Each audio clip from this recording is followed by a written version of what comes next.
Welcome friends, welcome back to the kitchen. So I've got another busy week coming up, and I thought it'd be really easy if I made myself a soup today that I could have for lunch all week. So I don't really have to think about lunch in the moment. I can just heat this up. And I looked around what I had in the house and I thought, okay, well, I'm not gonna make soup. I'll make a corn and potato chowder with some bacon. And this uses stuff that I already had in the kitchen. I didn't go out, I didn't have to buy anything. I just sort of assembled a bunch of things from what I already had in the fridge or the cupboard. Well, actually, this bacon was in the freezer. So I'm just gonna put this in here. I don't have it on very high heat. I want to slowly render out the fat before I start browning the bacon. The bacon's looking good. It's getting browned and just a little bit crispy around the edges. So on this plate, I have chopped onion, because there's always onion in the house. I've got some red bell pepper and some hot banana pepper left over from pizza night. Use any type of pepper that you like. I mean, a really good combination in this would be jalapeno and maybe a poblano would be really good. So we're gonna get that in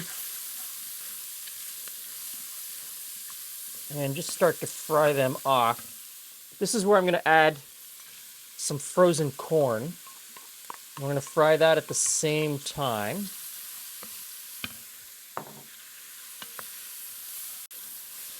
So you could take the bacon to full crisp if you wanted to. I didn't take it that far. Sometimes I do, sometimes I don't. Depends what I'm feeling like that day.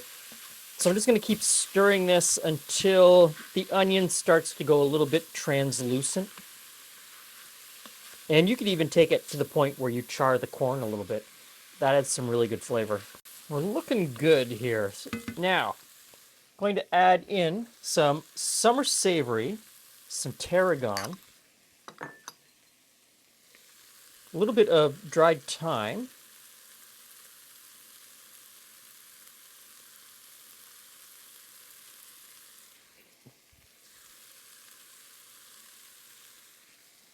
and some pepper. And we'll stir that in. I've got some salt here. I'm going to hold off on the salt until I taste it a little while later.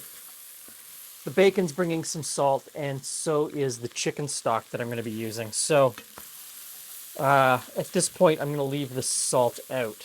Now, got some potato cubed up. That goes in, and then in goes some chicken stock.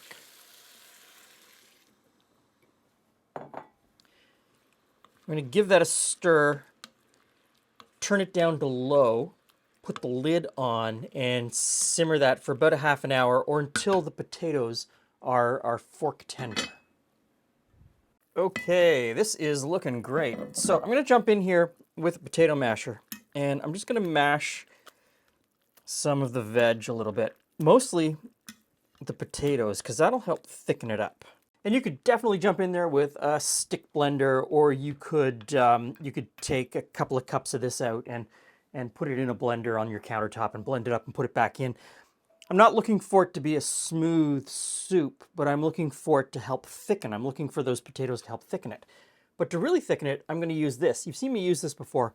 Beurre manié, which is equal parts flour and butter mashed together.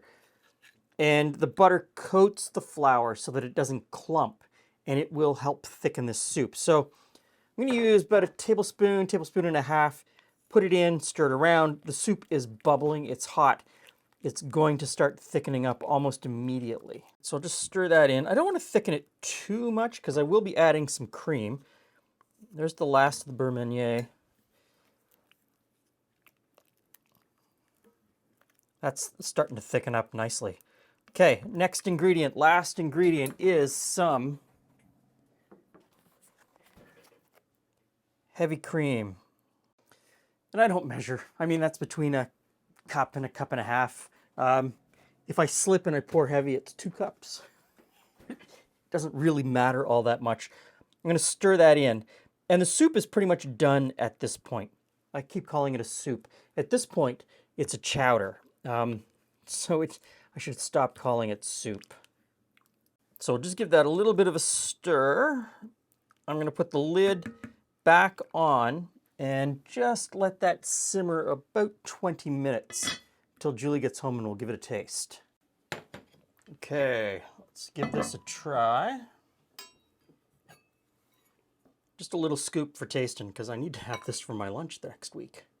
Hey, Glenn, Hey, Jules. you made some chowder. Chowder, some corn and bacon chowder, corn, bacon, potato chowder, stuff from the fridge chowder. Really, it's, you know, everything that we already had in the pantry or the cupboard. Glenn will put corn and bacon in anything. so many things. Yeah, I see some pepper. Yeah, I mean, pretty classic chowder flavor. Mm-hmm. You know. Yep. What's the spice in it? So there's leftover hot banana pepper from pizza night. Okay. Because there was leftover hot banana from pizza night. There's summer savory, tarragon, and thyme. And that combination I really like in soups. Mm-hmm. That's nice. Yeah. That works. This is a winner. Play with it. I mean, it's a really easy, simple concept. And it just uses stuff that you probably already have in your fridge. If you don't worry about it. If you have a different set of things already in your fridge, this could easily have been cauliflower. Mmm. Yeah. Mm-hmm. Thanks for stopping by. See you again soon.